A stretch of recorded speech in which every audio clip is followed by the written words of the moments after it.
안녕하세요. 20살의 상경에서 쭉 서울살이 하다가 얼마 전 고향으로 내려온 30대 여자입니다. 최근에 제 인생에 많은 변화가 생겨서 힘들었는데 부모님 집에 머무르고 있으니 아무래도 회복은 빠르네요. 저는 서울에서 대학을 졸업하고 곧바로 취직했어요. 타지에서 올라왔지만 졸업 후 자리를 빨리 잡았죠. 그래서인지 쭉 서울에서 살 줄 알았어요. 그런데 서울의 집값은 말도 안 되게 계속 오르고 내 집 마련 꿈은 점점 멀어지더라고요. 그래서 시작한 게 판매 부업이었어요. 회사 다니면서 시작한 정말 작은 부업이었죠. 그런데 인생 정말 한치 앞을 알 수 없나 봐요. 부수입 만들려고 시작했던 그 판매 부업이 잘 되어서 지금은 어엿한 사장님이 됐거든요. 그 후 저는 사내 커플이었던 남자친구랑 결혼도 하고 사업도 잘 풀려서 기쁘게 회사를 그만뒀습니다. 매출도 회사 다닐 때 연봉보다 잘 나왔고 인생이 술술 잘 풀리니까 저는 마냥 행복한 꽃길만 걸을 줄 알았어요. 그런데 결혼 후 내 집 마련 꿈에 거의 다다랐을 쯤 남편이랑 이혼하고 이렇게 홀로 본가로 오게 됐네요. 그럼 제가 꽃길 대신 지독한 이혼길 걸은 사연 지금 들려드릴게요. 여러분, 결혼 전에는 혼자 살면서 소비에 대한 습관이 잘 잡혀있지 않더라도 결혼하면 다들 합심해서 부부끼리 허리띠 졸라매는 것 아닌가요? 평생 같이 살 부부끼리 경제관념도 하나 합치지 못하면 얼마나 어려움이 많겠어요? 그런데 제가 딱 그랬어요. 저희 남편은 제가 회사 다닐 때보다 돈도 더 잘 벌면서 왜 이렇게 공상이냐며 툴툴거릴 때가 많았어요. 집에서 먹는 거였어? 에이씨, 가끔은 나도 분위기 좋은 레스토랑 가서 고기도 썰고 싶다고. 남편이 오랜만에 소고기 먹고 싶다길래 일부러 비싼 한우를 사놨는데요. 집에서 고기를 구워 먹는 게 불만이었는지 고기를 굽는 저를 보며 툴툴대기 바빴어요. 안 그래도 남편이 연애할 때는 안 보이던 철없는 모습을 종종 보았던 터라 이번에도 철없는 고등학생처럼 괜히 심술부리나 보다 싶어서 그러려니 넘기려 했죠. 그런데 그날따라 제 속을 슬슬 긁어대는데 열이 좀 받더라고요. 당신 생일 얼마 안 남았잖아. 그때 가자. 이것도 좋은 고기야. 특별히 한우로 사왔단 말이야. 좋은 고기? 당신이 사왔으면 못 뻔하지. 또 할인하는 고기 사왔지? 그리고 넌 레스토랑을 꼭 무슨 날이어야 가냐? 인생 재미없게. 아, 돈 벌면 좀 쓰는 재미가 있어야 하는데 그런 게 전혀 없잖아. 아니, 할인하는 건 사람이 못 먹는 소고기야? 일부러 시간 내서 사왔는데 말을 왜 그렇게 밉게 해? 우리 부자 아니고 그냥 평범한 서민이잖아. 당연히 레스토랑은 무슨 날이어야 가는 게 맞지. 그리고 재미가 없긴 뭐가 없냐? 통장에 잔고가 느는 재미가 있잖아. 난 잔고 보면 재밌기만 하고만 뭘. 아, 당신도 얼른 우리 명의로 된 집에서 살고 싶다며. 둘이 열심히 모아야 하루빨리 집을 사지. 하여튼 말로는 이길 수 없다니까. 아니, 난 그 과정이 이렇게 지질이 궁상일 줄은 난 몰랐지. 자유롭게 돈 펑펑 쓰는 우리 형이 부럽다. 자기야, 소고기 먹고 싶대서 소고기 사온 게 뭐 그렇게 궁상이야. 아, 먹기 싫으면 먹지 마. 당신 말하는 거 보면 뭐 어디가 예쁘다고 소고기를 사왔는지 모르겠어. 그냥 돼지고기나 닭고기 사올 걸 그랬다. 뭘 또 그렇게까지 화를 내. 아, 미안해. 내가 잘못했어. 당신도 참, 그냥 남편이 푸념 조금 한 거 가지고. 남편은 제가 고기를 구우면 막상 맛있게 잘 먹을 거면서 그렇게 꼭 눈치 없는 밉상처럼 한마디씩 흘리더라고요. 아니, 저희 부부가 먹는 양이 적은 것도 아니고 레스토랑 가서 스테이크 먹으면 20만 원은 거뜬히 나오거든요. 저도 나름 감성적인 여잔데 그런 분위기 왜 안 좋아하겠어요? 하지만 저는 분위기 따지며 큰돈 쓸 바에는 집에서 한우 10만 원치 먹는 게 낫다고 생각했거든요. 그리고 분위기만 따지는 소비는 내가 원하는 내 집 마련 시기를 점점 늦추기만 할 뿐이잖아요. 뭐 남편도 언행 불일치이긴 했어도 저와 같은 꿈을 꾸고는 있었어요. 아무래도 혼자 집을 마련하기는 좀 힘들어도 둘은 좀 낫잖아요. 이제 인생의 큰 숙제인 결혼도 했으니 얼른 돈 모아서 집도 사고 무엇보다 자기 형만큼 잘 살고 싶다는 욕심이 큰 사람이었어요. 하지만 돈 모으는 과정이 폼나는 게 아니라는 걸 저희 남편은 인정하고 싶지 않은 눈치였죠. 그도 그럴 것이 시숙이 딱 남편이 동경하는 삶을 살고 있었거든요. 주말이면 골프 치고 레스토랑 가는 것들이 시숙에게는 너무나 당연하고 평범한 일상이어서 남편이 참 부러워했죠. 글쎄요. 저는 남편만큼 그런 것들이 크게 부럽지는 않았어요. 시숙이 얼마나 많은 돈을 버는지까진 잘 모르지만 그런 소비 습관은 자칫 위험하다고 생각했거든요. 시숙은 사업을 해서 비교적 큰 돈을 굴리는 사람이었어요. 그래서 씀씀이도 저희와 급이 달랐죠. 1억 넘는 외제차는 기본이며 머리부터 발끝까지 명품 하나씩은 꼭 지니고 다니더라고요. 하지만 겪어보니 형님 내외의 그 속내까진 명품이 아니더라고요. 우리 어머니 음식 싹 비웠네요. 다행히 입맛에 맞으셨나 봐요. 그래, 여기 참 음식이 하나같이 정갈하고 맛있구나. 이런 곳은 또 어떻게 찾은 거야? 저번에 거래처랑 미팅 끝나고 여기서 한 끼 대접받았거든요. 너무 괜찮아서 식구들 여기 꼭 한번 데려오고 싶었어요. 우리 장남 덕분에 내가 오늘도 한 끼 든든하게 잘 먹었다. 식구들 다 나 아니면 누가 챙겨요? 제가 잘 대접해야죠. 근데 말이다. 둘째 너희들은 우리 장남한테 이렇게 얻어먹고 항상 잘 먹었다는 인사는 제대로 하고 있는 거냐? 이놈아, 형이 아무리 돈을 잘 번다지만 가끔씩은 너희가 살 때도 있어야지. 남편에게 그런 말을 하면서 꼭 제게 눈을 흘기는 시모였죠. 제가 시댁에 돈 쓰지 말라고 남편 잡은 것도 아닌데 말이죠. 시모는 식구들과 식사할 때마다 꼭 저희에게 그런 잔소리를 했어요. 언제나 형 부부를 본받아라, 이런 형이 어딨냐고 말이죠. 시모는 특히 식사 직후 입에 침이 마르도록 시숙과 형님에 대한 칭찬을 늘어놓았어요. 그리곤 끝은 꼭 저희를 나무랐죠. 저희 부부가 딱히 잘못한 것도 없었거든요.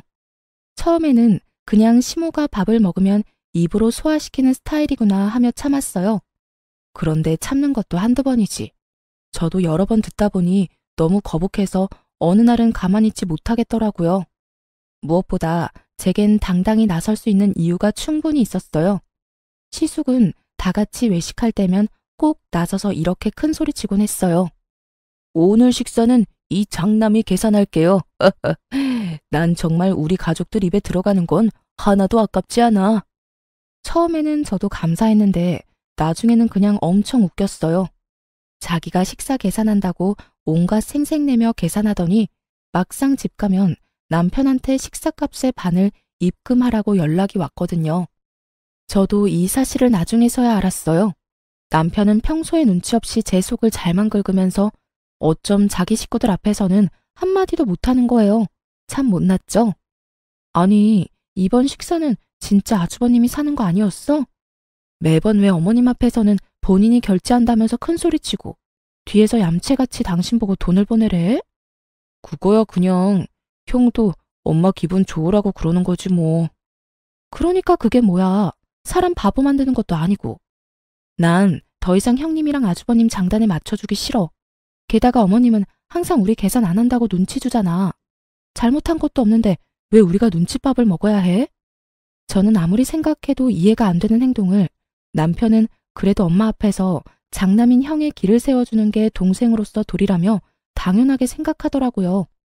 이게 다 효도라며 모질이 같은 말을 하는데 속에서 천불이 났어요. 그리고 시숙 내외가 가만히 있으면 모르겠는데요. 매번 돈은 저희랑 나눠서 내면서 양심에 찔리지도 않는지 온갖 생색을 내는 꼴이 너무 보기 싫더라고요. 심지어 자기들은 돈도 많아서 명품 휘감고 다니면서 왜 그런 거짓말을 하는지 도무지 이해할 수가 없었어요. 오늘 밥값도 또 우리 장남이 혼자 다 계산하는 거냐? 둘째 너는 형이 계산하기 전에 좀 나설 수 없어? 엥. 형, 잘 먹었어. 역시나 형 앞에서 아무 말 못하고 멍청하게 당하는 남편을 저는 힘껏 노려보면서 어머님께 사실을 말하려 했어요. 그게 아니라요, 어머님. 사실은. 어머니, 또 잘 드시고 왜 그러세요? 누가 계산하는 게 뭐가 중요해요. 다들 식사 맛있게 했으면 됐죠. 맞아요, 어머님. 이 사람이 장남이니까 서방님이 계산하는 건 또 절대 못 보잖아요. 동서, 우린 정말 괜찮아. 네? 아니, 형님. 그런데 제가 억울해서 뭐라 말하려더니까 형님이 눈치채고 제 말을 딱 끊어버리는 거 있죠? 어머님, 그리고 좀 더 여유로운 쪽이 계산하는 게 맞죠. 저희는 정말 누가 계산하고 그런 거 전혀 신경 안 쓰니까 너무 그러지 마셔요. 언젠가는 서방님이랑 동서도 크게 쏘겠죠. 그치, 동서? 형님이 그 순간 제게 윙크하면서 말하는데 어이가 없어서 말문이 턱 막혀버리더군요. 그리고 어머님, 저희 남편이요. 저한테는 새우 한 벌 사주는 것도 아까워하는데 어쩜 식구들 챙기는 건 진짜 끔찍해요. 여보, 나한테도 좀 잘해. 허허허, 내가 항상 당신한테 고맙고 미안하지. 두 사람 정말 보기 좋구나. 둘째 너희는 이 모습 잘 보고 배워라. 에휴, 가족들한테 푼돈 아껴서 얼마나 잘 살려고 그러는지 원. 엄마, 둘째도 얼른 돈 모아서 자기 집 마련해야죠. 에이그, 그건 또 그렇네. 돈이 웬수다 웬수야. 엄마, 저희도 노력하고 있어요. 시모에게 대놓고 안 좋은 말을 듣는데도 아무 변명 없이 너털웃음 짓는 남편을 보고 저는 결심했네요. 얄미운 아주버님과 형님을 그날은 꼭 한 방 먹이기로요. 어머, 그런데 형님, 이건 또 못 보던 가방이네요. 아, 얼마 전에 아주버님 출장 갔다가 사왔다는 그 구하기 어렵다는 땡땡 명품백 맞죠? 응? 무슨 소리야, 동서. 에이, 좋은 가방 들고 계신데 티를 안 낼 수가 없죠. 그리고 저번에 전화로 말해주셨잖아요. 얼마 전에 연예인이 메고 나와서 구하기가 하늘의 별 따기라던 가방이 이거 맞죠? 아주버님 참 능력도 좋으시네요. 이 비싼 가방을 형님한테는 턱턱 사다 주시고. 전화로 들었던 것보다 실물이 더 예쁘네요. 평소에 제가 궁금해하지도 않는데도 그렇게 전화를 해서는 선물 하나 받을 때마다 그렇게 자랑질을 해댔거든요. 보통 시숙이 출장 가서 사온 선물들은 다 비싼 명품이었으니까요. 그러니 오만 곳에 자랑하고 싶어서 입이 얼마나 근질거렸겠어요. 그리고 제가 평소 검소하게 다니고 명품도 들지 않으니까 신난 형님은 은근히 염장을 지르며 저를 무시했었거든요. 그래서 시모 앞에서도 그 명품 자랑질을 어디 마음껏 해보라고 제가 판을 깔아줬죠. 시숙 역시나 제 말에 많이 당황한 듯 보였어요. 형님은 곤란한 얼굴로 누나를 요리조리 굴려댔어요. 시숙 눈치 한번 봤다가 다시 시모 눈치 봤다가 아주 바빴죠. 에이, 동서, 무슨 소리야. 저 가방 얼마 안 해. 아, 역시 아주버님한테는 국산차 한 대 값이 그렇게 큰 돈은 아닌가 봐요. 저는 무서워서 남편이 그런 비싼 가방 사준다 해도 싫다고 거절했을 거예요. 뭐? 국산차? 네, 어머님. 아주버님 정말 로맨티스트이지 않아요? 출장 갈 때마다 어떻게 한 번도 빼먹지 않고 구하기 어려운 명품백을 턱턱 구해오시는 건지. 으이그, 여보. 아주버님이 형님한테 이렇게 잘하는 걸 당신은 좀 보고 배울 필요가 있어. 그게, 여보, 그건 지금 할 얘기가 아닌 것 같은데. 응? 뭐가? 저는 아무것도 모른다는 얼굴로 해맑게 웃었어요. 남편이 눈치 보느라 진땀 빼고 있을 때 시모는 역시나 제가 예상한 반응을 보였죠. 참나, 넌 네 애미는 생각이 안 나던? 엄마, 그게요. 애미야, 너는 네 시애미 생각 안 나던? 어머님, 그런 거 아니에요. 아니긴 뭐가 아니니? 너네 지금 늙은이는 명품이고 뭐고 그냥 돼지처럼 배만 불리면 된다 그거지? 난 뭐 먹을 줄만 알아? 좋은 가방은 나도 들 수 있는데 너넨 어쩜 내 속을 몰라주니? 무슨 그런 말씀을 하세요. 어머님, 그런 거 아니에요. 아니긴 뭐가 아니여? 그러게, 당신은 뭐하러 가방 자랑을 했어? 사실 짝퉁이잖아 그거. 그래, 엄마, 저 가방 얼마 안 해요. 그렇지. 짝퉁인데 내가 너무 오버했네. 맞아요, 어머님. 이거 가방 짝퉁이에요. 짝퉁은 무슨? 아니 정말 너희 나를 호구로 보는 거니? 명품 모르는 내가 봐도 딱 알겠다. 엄청 비싼 가방이란 걸. 그리고 저는 마지막으로 결정타까지 날렸답니다. 어머, 어머님, 제가 괜한 말을 했나 봐요. 죄송해서 어쩌죠? 그럼 오늘은 저희가 계산하고 저희는 이만 일어날게요. 매번 반반 계산해서 마음이 많이 쓰였거든요. 뭐? 아니 이건 또 무슨 소리야? 반반? 네? 아, 그게요. 그동안 아주버님이 계산하면 저희가 항상 식사값 절반은 따로 입금해 드렸거든요. 그게 항상 마음에 너무 걸렸어요. 어머님, 많이 서운하셨죠? 한 번은 저희가 사야지 했는데 지금껏 계속 반만 계산했네요. 진실을 안 시모는 차마 장남한테 대놓고 창피 죽인 그런지 형님을 한번 째려보고 한숨을 푹푹 쉬며 자리를 떴습니다.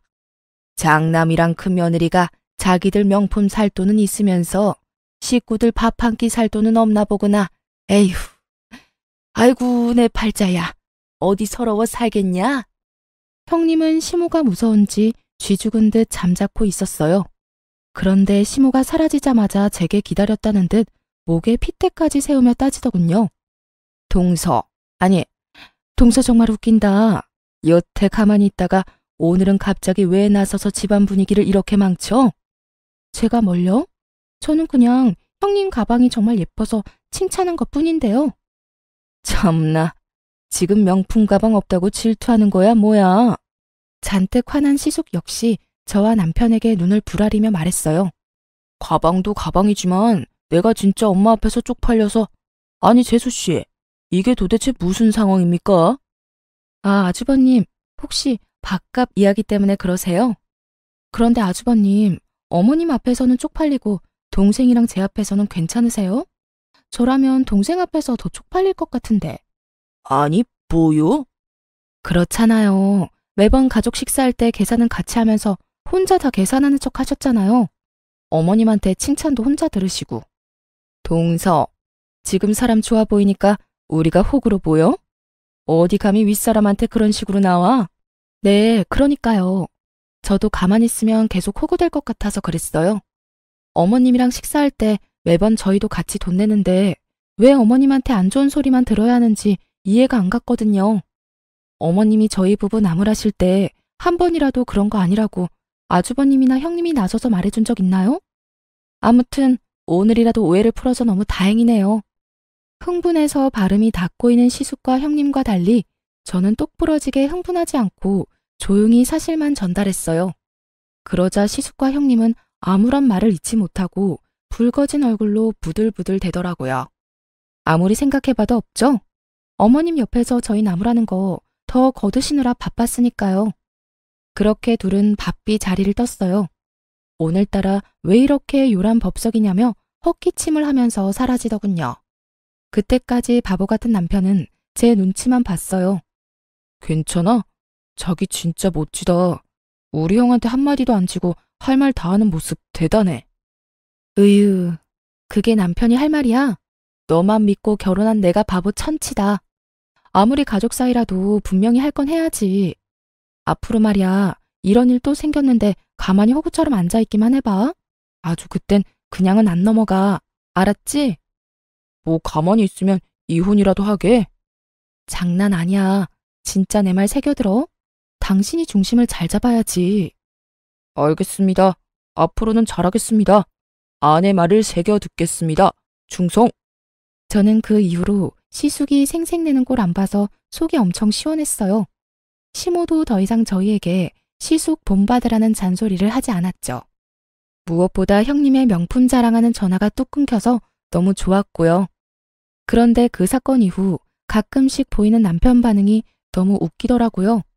제가 나설 때는 가만히 있더니 자기도 막상 생각할수록 분이 났나 봐요. 근데 우리 형 진짜 생각할수록 너무한 것 같아. 내가 그동안 동생이라서 참고 말은 안 했는데 나 엄청 섭섭했어. 그날 당신이 한 방 먹여주니까 내 속이 뻥 뚫리더라. 여보, 그때 형수 당황하는 얼굴 봤어? 정말 웃기더라. 그러니까 명품 자랑도 적당히 하시지. 누군 뭐 들 줄 몰라서 안 들어? 당신이 버는 돈이 얼만데.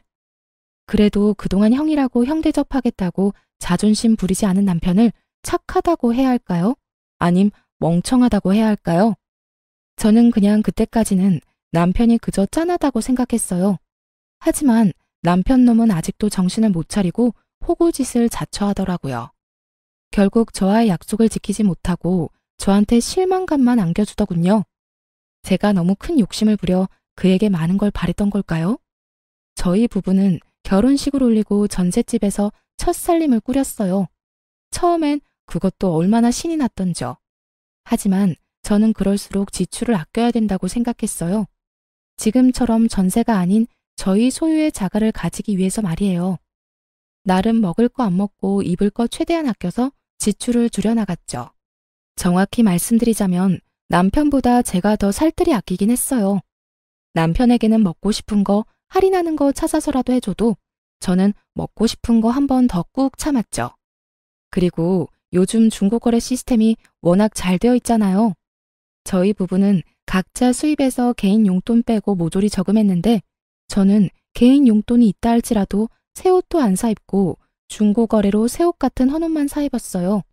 참 궁상맞다고 남들은 욕할 것 같지만 그렇다고 막 지저분하게 다니거나 늘어진 옷을 입고 다니지는 않았답니다. 요즘은 멀쩡한 새 옷도 저렴하게 팔더라고요. 누구는 굳이 미련하게 그렇게까지 왜 하냐 욕할지 몰라도 저는 빚 없는 저의 보금자리를 위해서 지금 당장에 헌옷을 입어도 괜찮았어요. 얼른 돈 모아서 내 집 사고 싶은 마음뿐이었죠. 그런데 이 철없는 남편은 밥 먹고도 항상 입이 심심하다며 디저트나 간식을 배달시켜 같이 먹자며 떼를 쓰더라고요. 여보, 방금 밥 먹었는데 뒤돌아서니까 금방 또 배고프네. 아, 여보, 난 매운 게 왜 이렇게 땡기지? 우리 맛있게 매운 땡땡 떡볶이 시켜 먹을까? 연애 때였으면 저도 바로 떡볶이 제안에 넘어갔겠지만 이제 가정을 이뤘고 목표가 있는 저는 의지의 대한민국 아줌마였죠. 집 앞에 분식집 아직 안 닫았을걸? 분식집에서 포장해오면 5,000원이면 먹을 수 있는데 배달 떡볶이는 너무 비싸. 이것저것 시키면 배달비까지 거의 2만 원 넘잖아. 자기 먹고 싶으면 얼른 가서 사와. 난 안 먹어도 돼. 아, 싫어. 나가기 귀찮아. 그럼 떡볶이 말고 치킨은 어때? 오랜만에 치맥할까? 시원한 생맥주도 같이 시켜서 한잔하자. 당신 아까 밥 그렇게 먹고 밤중에 웬 치킨이야.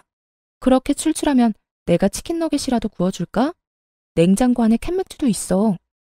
남편이 배달 음식으로 유혹할 때마다 저는 배달 어플 대신 냉장고랑 식량 창고를 열심히 뒤져서 남편에게 먹을 거리를 찾아줬어요. 뭐 남편은 당연히 제게 싫은 소리 했죠. 자기 개인 용돈으로 시킬 건데 왜 배달도 맘대로 못 시킨다며 엄청 짜증을 냈어요. 저는 그저 개인 용돈이라 할지라도 집에서 배달비로 허무하게 쓰지 않길 바라는 마음이었는데 말이죠. 당신 돈 아까워서 지금 그러지? 나 치킨이랑 생맥주 지금 당장 먹고 싶다고. 난 뭐 내 맘대로 배달도 못 시켜 먹어? 걱정 마. 다 내 용돈으로 시킬 거니까. 아니야. 난 그냥 집에서 배달 시켜 먹는데 3만 원씩 쓰는 것보다는 나중에 나가서 그걸로 맛있는 거 사 먹으라고 그런 거지. 우리 좀 전에 밥도 배부르게 먹었잖아. 거짓말. 그냥 돈 아까워서 그런 거면서. 이뿐만 아니라 남편은 어느 날은 또 비싼 게임기를 사고 싶다. 차를 새 걸로 바꾸고 싶다. 참 여러 가지로 징징거리며 저를 괴롭혔어요. 하지만 저는 어떻게든 남편을 어르고 달래서 절약하는 데 성공했어요. 그러고 마침내 은행 대출 없이 오로지 우리 돈으로 집을 살 수 있는 날이 다가왔어요. 남편의 얼굴을 봤는데 정말 놀라서 한참을 벙쪄 있더라고요. 여보, 우리 진짜 집 생기는 거야? 은행 지분 잔뜩 있는 대출 낀 집 말고 진짜 우리 집이야? 정말 고생했다 우리. 아니, 당신 덕분에 여기까지 온 거지. 그동안 내가 너무 철없게 굴었지? 미안해. 그 순간 그동안 제가 소갈이 했던 부분이 싹 해소됐어요. 그때만큼은 남편이 제게 정말 미안해하는 눈치였거든요. 남편의 말들을 듣는데 괜히 눈물이 나고 그동안 철없는 남편이 저지른 미운 짓도 다 잊을 정도로 행복했어요. 비록 저희가 모은 돈이 서울에서 집 사기엔 턱도 없었지만 이 세상 어딘가에 저희 집이 생긴다는 사실만으로 기뻤어요. 저와 남편은 돈을 모아서 제 고향인 지방으로 내려가기로 결혼 전 약속했었거든요. 거기가 아파트 가격도 예상과 맞았고 아이 키우며 살기 딱 적당했어요. 그리고 제 사업이 커진 만큼 일손도 늘어났었기에 남편은 회사는 그만두고 제 일을 본격적으로 돕기로 했어요. 다행히 둘 다 월급쟁이가 아니라서 지방으로 가는 게 가능했죠. 요즘 취업난이다 뭐다 일자리 구하기가 너무 어렵잖아요. 둘 다 걱정 없이 밥 벌어먹고 살 수 있음에 저는 너무 감사했어요. 그런데 저희 남편은 주어진 현실에 전혀 감사해하지 않고 당연하다는 듯 아주 뻔뻔하게 더 큰 걸 제게 바라더군요. 저는 30대이지만 제 남동생은 현재 고등학생이에요. 나이 차이가 많이 나는 늦둥이라 거의 제가 키우다시피 했죠. 아무래도 애틋하다 보니 동생이 부모님한테 받는 용돈이 있어도 제가 또 따로 한 달에 20만 원을 용돈으로 챙겨줬어요. 그런데 그걸 우연히 알게 된 남편이 불같이 화를 내더군요. 사실 제가 결혼 전부터 동생 용돈을 챙겨왔던 거라 부부가 된 후 미리 언지를 못 줘서 서운할 수 있겠다 싶었어요. 하지만 과하게 화를 내는 남편 때문에 또 마음이 확 상하더군요. 나는 게임하는 거 고작 몇만 원도 못 쓰게 하더니 자기 동생한테는 20만 원? 장난해? 당신은 동생만 중요하지? 아니, 고작 몇만 원 아니고 게임으로 결제한 거 몇십이었잖아. 심지어 한 번도 아니고 매달 결제하잖아. 게임에 쓰는 돈 좀 자제해달라고 한 게 그렇게 잘못이야? 내가 미리 동생 용돈 챙겨주는 거 말 못해서 미안해. 미안하긴 한데 이게 당신이 이렇게까지 화낼 일인가 싶어. 20만 원이면 내가 버는 돈에 비해 턱없이 적은 돈인 거 알잖아. 게다가 당신은 개인 용돈 말고 생활비에서 쓴 거고. 나는 내 용돈에서 준 거란 말이야. 미안하면 미안한 거지 왜 이렇게 변명이야? 난 그것도 모르고 매일 너한테 잡혀 살았네. 아, 몰라. 나도 이제 돈 펑펑 쓸 거니까 말리지 마. 그리고 입장 바꿔서 내가 형한테 돈 주다가 들키면 당신 가만 있을 거야? 무슨 말도 안 되는 억지야. 아주버님은 돈 많은 어른이고 내 동생은 아직 미성년자야. 용돈 필요할 나이 지나면 나도 안 줄 거라고. 그리고 내가 그랬던 건 전부 나 위해서 그랬던 것만은 아니잖아. 당신도 우리 집 이렇게 빨리 구매하게 됐다고 분명 기뻐했었잖아. 우리 둘을 위한 거였는데 항상 왜 나만 나쁜 사람 만들어 왜? 와, 이젠 자기가 잘못해놓고 큰 소리네. 종종 남편은 개인 용돈을 다 썼다며 함부로 저축 통장에 손을 댔다가 제가 엄청 화를 냈었거든요.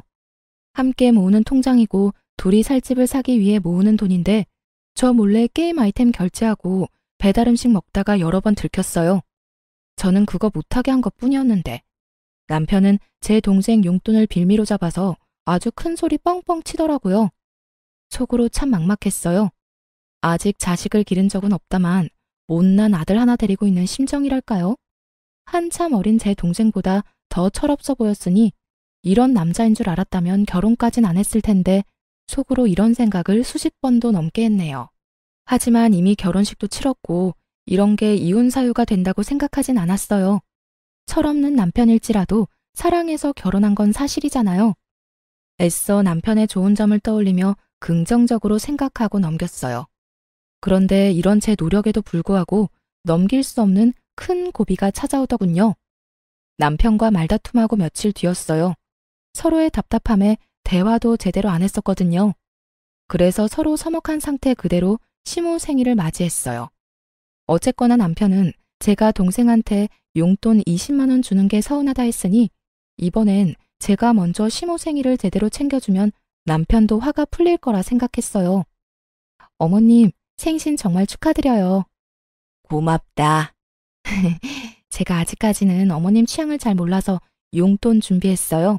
다음에는 어머님 취향 잘 공부해서 센스 있게 선물로 드릴게요. 그때 제가 시모의 생일 용돈을 준비했다고 하니까 남편은 제게 소리 없이 입모양으로 얼마냐고 묻더군요. 저도 마찬가지로 입모양으로 100이라고 말하자 남편은 뭔가 마음에 안 든다는 듯 아리송한 표정을 지었어요. 식사 끝나고 저랑 같이 백화점 가요, 어머님. 제가 가서 마음에 드는 가방 하나 사드릴게요. 용돈도 모자라서 가방? 어머, 둘째가 무슨 일이냐? 무슨 좋은 일이라도 생겼어? 요즘 사업 잘 풀리나 봐. 그래, 일이 안 되기만 하면 재미없지. 그래, 아무쪼록 잘 풀려서 다행이다. 네? 저 사업은 잘 안 된 적은 한 번도 없었는데. 이상하게도 제 사업은 언제나 잘 풀리고 있었는데 항상 시댁 사람들은 은근히 걱정하는 말투로 저를 무시하더라고요. 솔직히 제가 시댁에서 특별히 돈 아낀 적도 없었거든요. 남편이 뒤에서 뭐라 말이라도 전한 건지 알 수 없었죠. 아님 제가 형님처럼 명품을 빼입지 않아서 무시당한 거였을까요? 아무튼 가방 이야기에 시모가 밝게 웃자 남편도 그제서야 만족한다는 얼굴이었어요. 그런데 제게 그럴 필요 없다며 시숙이 짠 하고 명품 가방을 꺼내드는 거예요. 가방은 이미 큰아들이 준비했지요. 엄마, 생신 축하드려요. 그동안 아버지 없이 저희 키우느라 고생 많으셨어요. 애구머니나 언제 이런 걸 준비했냐? 이러지 않아도 되는데. 어머, 어머님, 얼른 받아주세요. 동서. 그런 건 우리가 할게. 동서 사업한다 해도 뭐 얼마나 남는다고 그래? 네? 아니, 주머니 사정은 우리가 더 넉넉하잖아. 어머님, 생신 정말로 축하드려요. 어머님한테 딱 어울리는 명품 찾느라 저희 얼마나 뛰어다녔는지 몰라요. 형님은 아니나 다를까 그날도 제게 재수없게 꼽을 주더라고요. 시어머니 옆에 딱 붙어선 명품 중에 명품을 사왔다고 온갖 생색을 냈어요. 시숙은 그 옆에서 무게를 한껏 잡고 서 있는데 참 어울리는 한 쌍이다 싶었네요. 돈 주고도 못 구하는 귀한 품번의 가방이라며 형님이 요란을 떨어댔지만 가방을 받고 좋아하는 시모를 보니까 기분이 크게 나쁘진 않았어요. 평소 용돈을 좋아하셔서 고민 없이 현금부터 준비했는데 차라리 묻지 않고 깜짝 선물을 사드릴 걸 그랬나 살짝 후회도 됐어요. 그런데 시모가 신나서 드는 명품 가방을 자세히 보니 어딘가 이상해 보였어요. 명품 안 쓰는 제가 봐도 A급도 안 되는 짝퉁으로 보였거든요. 보증서도 안 보이고 쇼핑백도 새 것처럼 안 보이더군요. 나이든 시어머니가 눈도 어둡고 평소에 명품 쓴 적도 받아본 적도 없으니 제대로 알 리가 있나요? 저렇게 펄쩍 뛰며 좋아하시는데 차마 나서서 사실을 밝힐 수도 없고 괜히 형님만 조용히 노려봤네요. 차라리 제가 용돈 드리지 말고 그 돈까지 보태서 짝퉁 말고 더 좋은 가방이나 지갑 사드릴 걸 그랬나 후회가 되더라고요. 아무것도 모르고 짝퉁을 받고 기뻐하는 시모를 보며 속으로 참 짠하다고 생각하고 있었는데 이번엔 시모가 무슨 일인지 제 돈봉투를 웃으며 거절하는 거 있죠? 둘째 아가, 용돈은 됐다. 오늘은 그저 네 마음만 받으마. 시모가 그럴 리가 없는데 예상치 못한 반응이 나오자 당황스러워서 오히려 제가 뭘 크게 실수했나 싶었어요. 생일인데 현금만 딸랑 준비한 게 서운해서 그런가 싶었는데 아주 시모가 하는 뒷말이 너무나 충격적이었어요. 짠한 감정은 순식간에 저 멀리 사라졌거든요. 아, 너네가 장남 사업자금 보태기로 했다며? 근데 내가 어떻게 염치 없이 용돈을 받겠니? 둘째야, 참 잘 결정했다. 아가, 너도 사업하니까 잘 알겠지? 가족사이긴 하지만 이것도 투자라고 생각해. 우리 장남이 원금보다 분명 배로 돌려줄 거야. 그럼 가족이라면 이렇게 서로 어려울 때 도와야지. 나한테는 그게 선물이야. 그러니 내 용돈은 됐다. 너도. 네? 어머님 그게 도대체 무슨 말씀이세요? 제가 돕다뇨 뭘. 저는 너무 놀라서 목소리는 물론이고 몸이 벌벌 떨리기 시작했어요. 남편은 그런 저를 보고도 태연하게 이렇게 말했죠. 우리 집 살 돈 잠깐 형한테 빌려주기로 했어. 뭐? 왜 나한테 말 안 했어? 며칠이나? 며칠이라니? 3억 다시 받으려면 좀 시간 걸리지. 세상에, 정신 나간 남편놈이 아파트 계약금 자그마치 3억을 저와 상의도 없이 시숙에게 사업 자금으로 빌려주기로 했다는 거예요. 저는 그 순간 이성의 끈이 딱 풀렸어요. 그동안 참았던 울분도 함께 터졌죠. 아주버님한테 그런 푼돈이 왜 필요해? 아주버님, 돈 많은 거 아니셨어요? 형님 입이 있으시면 말을 해보세요. 아까 저보고 여유 있다고 하셨잖아요. 그렇게 은근히 저 무시할 때는 언제고 갑자기 집 살 돈을 빌려달라고요? 다시 갚을 능력은 되시고요. 야, 우리 형이 우리 돈 떼먹었어? 왜 이렇게 막말이야? 그리고 넌 네 동생 달에 20만 원씩 용돈 주면서 이건 또 용납이 안 돼. 심지어 우리 형은 네 동생처럼 날름 돈만 받는 게 아니라 빌리는 거라고. 나중에 이자 쳐서 다 갚을 건데 뭐가 문제야? 그거랑 이거랑 같아? 미쳤어, 당신? 그동안 우리가 이 집 사려고 얼마나 고생했는데 주말마다 골프 치러 가는 당신 형이 뭐가 아쉬워서 우리한테 3억을 빌려? 은행한테 빌리라 해. 참나, 뭐가 어째? 가만 듣다 보니까 기가 막혀서 넌 네 동생 뒷바라지를 결혼해서도 하고 있었냐? 그게 무슨 못 배워먹은 행동이냐? 넌 이제 엄연히 우리 집 식구다. 어디 친정 식구만 뒤에서 몰래 챙기려고? 그리고 올랑 3억 가지고 어디 유세야? 넌 시댁이 우습냐? 어머님, 3억이에요. 그게 비교가 되나요? 그리고 결혼했다 해도 친정이 남이 되는 게 아니잖아요. 네, 우스워요. 너무너무 우습네요. 무엇이라? 시모는 그 자리에서 저를 잡아먹을 듯이 달려들어 호통을 치더군요. 여러분, 20만 원이랑 3억이 같은 선상에서 비교할 게 되나요? 아무리 빌려준다지만 최소한 저랑 상의는 했어야 하잖아요. 당연히 그 3억에는 남편보다 제가 더 지분이 많았고요. 무엇보다 남편이 저와는 아무런 상의 없이 집값을 시댁에 홀랑 다 넘겨줄 계획을 하고 있었다는 게 너무 소름 끼쳤어요. 당신한테 미리 말 못한 건 내가 미안해. 근데 집에 가서 따로 이야기하면 되는 걸 이런 날 꼭 여기서 이런 식으로 싸워야 직성이 풀려? 그리고 막말로 내가 진작 털어놨어도 당신이 쉽게 허락했겠냐고. 설마, 아니지? 그래, 아파트 잔금 안 넣었어. 설마 했는데 시모 생일이 아파트 잔금 치르는 날짜였거든요. 여태 안 치르고 이놈이 그걸 시숙에게 넘겨줄 생각을 하고 있었더라고요. 정말 미쳤어, 당신. 그동안 미운 짓 해도 나쁜 짓은 안 해서 참았어. 근데 이렇게 내 뒤통수를 쳐? 제가 참다 못해 소리를 지르자 시모가 좋은 날 분위기 망치지 말라며 오히려 큰 소리를 치는데 하는 말이 참 가관이었어요. 참나, 우리 집에 들어와서 다시 열심히 모으면 그깟 지방 아파트 한 채는 금방 산다. 뭘 3억에 그렇게 발발 떨고 난리야? 역시 너는 그릇이 너무 작다. 그러니까 사업에 통 발전이 없는 거야. 우리 장남처럼 배포가 커야지. 그리고 이참에 너 부족한 살림도 나한테 배우고 얼마나 좋은 경험이야? 그런 와중에도 형님은 시모 뒤에 숨어서 아무 말 안 하고 새침하게 있더군요. 시숙도 헛기침을 하며 사과나 부탁의 말 없이 통보하듯 금방 쓰고 돌려주겠다 말했어요. 상식이 안 통하는 시댁 식구들과 정말 답이 없는 남편을 보니 저는 이쯤에서 결혼 생활 마무리해야겠다 싶었어요. 그동안 사치 부리고 돈도 물쓰듯 함부로 쓰는 걸 두 눈으로 다 봤는데 제가 뭘 믿고 피 같은 돈을 맡기겠어요. 그리고 제가 왜 멀쩡한 제 집 두고 시댁에 들어가 시집살이를 해야 되는지. 더 이상 볼 것도 없던 저는 그 자리에서 일어나 곧장 남편 싸대기를 날리며 선언했네요. 이혼해. 징글징글하다 아주. 너도 너네 식구들도 하나같이 다 꼴도 보기 싫어. 아무짝에도 쓸모없는 당신 아들 더 이상 필요 없으니 반품합니다. 얼른 데리고 가세요, 얼른. 불량도 이런 불량이 없지. 그 와중에 시모는 자기 아들 뺨 맞은 것만 눈에 보이는지 아주 개거품을 물더라고요. 네가 감히 어디 손찌검이야?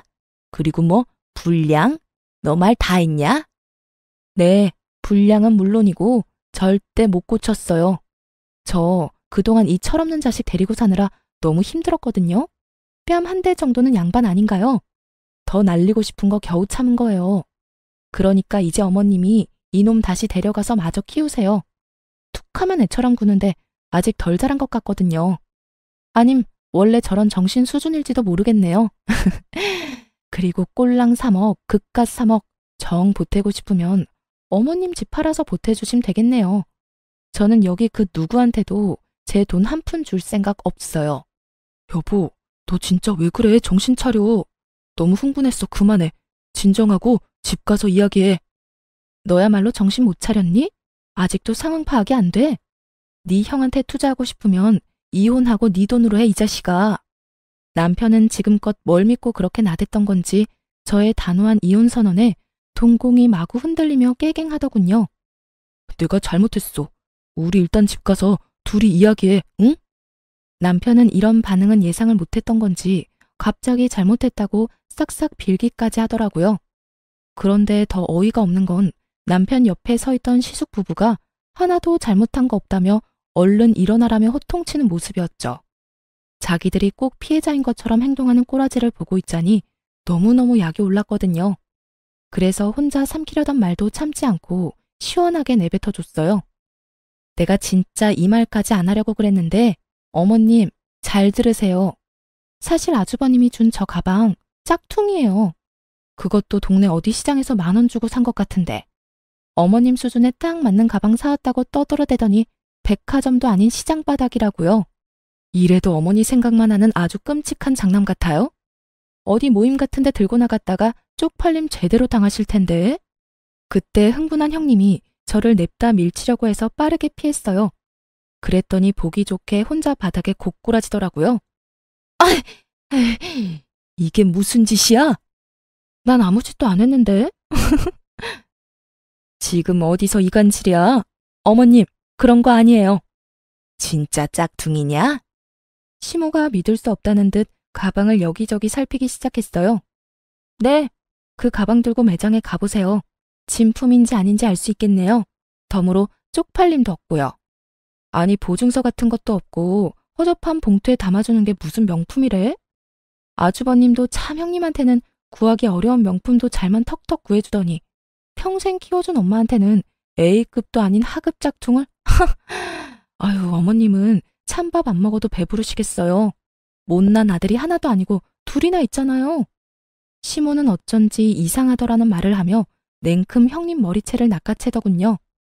그런 수모를 겪고도 차마 자기 아들 머리채는 못 잡겠고 분은 풀어야 하니까 선택한 게 며느리 머리채였던 거죠. 게다가 시모한테 구하기 어려운 비싼 가방이라고 어찌나 열심히 바람잡이를 했는지 어찌 보면 형님한테 더 열받았을 수도 있고요. 너 이년아, 넌 다 알고 있었지? 이게 감히 시어머니를 농락해? 지는 좋은 가방 쓰면서 나한테는 어디 짝퉁을 내밀어? 어머님, 이거 좀 놓으세요. 아니, 제가 사왔어요? 장남이 사온 거잖아요. 왜 저한테 그러세요? 근데도 이게 정신 못 차리고? 시모는 형님의 머리채를 잡고 마구 흔들다가 분이 안 풀리는지 짝퉁 가방을 사정없이 형님에게 휘두르더라고요. 가방끈이 힘없이 툭 떨어지는 거 보고 하마터면 웃음 터질 뻔했어요. 툭 끊어지는 가방끈 보고 시모도 열받아서 더 난리를 쳤어요. 시숙은 저희 남편에게 안 사람 간수를 젖따위로 하냐며 동생 멱살을 잡고 흔들더라고요. 참 우애 좋은 형제들이다 싶었네요. 남편도 그제서야 자기도 호구 잡힌 걸 깨달았는지 자기 형에게 뒤늦은 반항을 하기 시작했어요. 이거 안 놔? 가만히 잘 살고 있는 우리 부부 개싸움하게 만든 게 누군데? 형은 사업한다는 사람이 한심하게 돈 빌릴 구석이 그렇게 없어? 아니, 동생 집 사는 거 막는 걸로도 모자라서 이혼까지 시키고 싶냐고. 군대 이놈이? 정말 개판이 따로 없었습니다. 저는 그 틈에 바로 은행 어플을 켜서 제 몫의 돈을 미리 빼놨어요. 당장 이혼은 선언했지만 정신 나간 남편이 언제 그 돈에 손댈지 모르니까요. 남편 몫 계산하고 빼니까 제 몫은 2억 조금 안 됐죠. 그리고 시모에게 주려고 준비했던 용돈 100만 원도 다시 잘 챙겼고요. 그 난리통을 겪었는데 며칠 뒤 시댁 인간들은 뻔뻔하게 저희 집으로 찾아왔어요. 물론 대단한 자존심을 가진 시숙만 빼고요. 자기야, 아무래도 이혼은 너무 성급한 결정이야. 우리 이혼은 좀 더 생각해보자, 응? 막말로 우리 형이 잘못한 거지 내가 잘못한 건 아니잖아. 나 한 번만 봐주라. 아직도 뭐가 잘못된 건지 모르겠어? 너 나한테 사기치려다 딱 걸린 거잖아. 사기라니, 부부끼리 정말 왜 그래? 아가, 우리 아들 너 말대로 많이 부족하다. 내가 애 기죽을까봐 차마 인정을 못했어. 네가 그동안 돈 모으느라 고생한 거 우리가 왜 모르겠니? 이번 한 번만 네가 참고 넘어가주면 말이다. 내가 너 해달라는 거 다 해주마. 우리 장남 사업이 지금 좀 위태로워. 해달라는 거 다 해주신다고요? 그럼 어머님 집 명의 제 앞으로 해주세요. 어머님 집에서 제가 살 테니까 어머님은 형님네 가서 살면 되겠네요. 그건 아무래도 좀... 그건 또 싫으세요? 그리고 사업이 엄청 위태롭다면서 정작 당사자는 어딜 갔는지 안 보이네요? 그게 그이가 여기저기 돈 빌리러 다니느라 바빠서 말이야. 동서, 내가 그동안 잘해주지 못해서 미안해. 이참에 우리 자매처럼 친하게 지내자, 응? 남편, 시모, 형님 셋이 제 앞에 무릎 꿇고 싹싹 비는데 저는 그 모습들도 그저 가증스럽기 짝이 없더라고요. 결국 제 돈이 필요해서 미안한 척 연기하는 거니까요. 제게 돈 아끼고 궁상이라고 눈치 줄 때는 언제고요. 사정 들어보니 도와준다는 사람들이 갑자기 다 등을 돌려서 가족들이 도와주지 않으면 아예 망하기 직전이었어요. 그러게 얼마나 주변에 못했으면요. 하긴 친동생한테도 그러는데 알만하네요. 근데 아주버님 끝까지 자존심 부려서 직접 아는 거 맞죠? 아니 돈이 필요하면 직접 와서 부탁해야죠. 아깝다. 난 빌려주고 싶었는데 한 명 무릎이 부족해서 안 되겠네요. 제가 그렇게 도발하자 형님은 제 예상대로 본 모습을 보이더군요. 야, 너 말이야. 주제를 알고 까불어. 말이 너무 심하잖아. 지금 잠시 우리가 위태롭지. 잘 풀려봐. 어디 너 따위가? 무릎 꿇으러 온 와중에도 머리부터 발끝까지 명품 치장하고 온 형님 보고 진절머리 났거든요. 그래서 속 시원하게 이렇게 말했죠. 어쩌죠? 난 내 주제 잘 알아요. 어디 저 따위가 그 대단한 사업을 돕겠어요? 평범한 서민은 절대 못 돕죠. 주제를 알아야 할 건 당신들이에요. 나 이제 집안 사람 아니니까 더 이상 이렇게 찾아오지 마시라고요. 그리고 심한 건 내가 아니라 그쪽이죠. 남편 망할 위기에 온갖 명품 휘두르고 뭐해요? 나한테 구걸하기 전에 당신 집에 있는 그 명품들이나 가져다 팔아요. 뭐라고? 어디 자존심 부려? 지금 네가 큰 소리 칠 때야? 어머님, 네가 사치만 안 했더라도 장남이 현금이 모자랐겠어? 어머님, 저만 그 돈 썼겠어요? 장남이 유흥하느라 다 썼네요. 애초에 돈을 빌려줄 생각은 없었지만 저를 두고 실랑이를 벌이는 꼴을 보니 어이가 없었어요. 형님은 더럽고 치사해서 빌릴 생각 없어졌다며 곧 사라졌고 그 뒤로 시무랑 남편이 제 바지가랑이 붙잡고 제발 도와달라는데 전 그냥 개무시하고 내쫓았어요. 그 뒤로 저는 신속하게 그 집에서 탈출했죠. 금전적인 거래가 오가지 않은 시점이라 물증만 있어서 소송은 안 하고 그냥 남편과 빠르게 협의 이혼했어요. 금전적인 거래가 있지 않아서 오히려 다행이었죠. 저는 전 남편이 감옥에 가는 것보다 제 피 같은 돈 못 돌려받는 게 더 무서웠으니까요. 시댁 근황은 굳이 알고 싶지 않았는데 소문이 들려오더군요. 전 시숙은 결국 사업 다 말아먹고 이혼 소송 중이라 들었어요. 형님이랑 시숙 그 나물에 그 밥이라고 잘 살지 왜 이혼하나 싶었죠. 한때 형님이었던 그 여자는 어이없게도 남편이 어려워지니까 아주 바로 이혼하자 하고 서류부터 들고 왔다네요. 그 모습에 시숙도 눈이 돌아서 절대 그냥 이혼 못 해준다고 했대요. 자기 와이프가 그동안 사치 부린 걸로 유책 삼아서 소송 걸었다고 하더라고요. 그 모자라고 못된 여자가 그 와중에 자기가 모았던 명품은 온전히 자기 거라며 울며 불며 소유권까지 주장했다고 하고요. 당연히 소유권은 전 시숙에게 돌아갔지만요. 제 전남편이 이미 형 대신에 헐값에 팔아버린 명품 가방과 옷, 구두 때문에 그 여자 아주 피눈물 흘렸다고 하네요.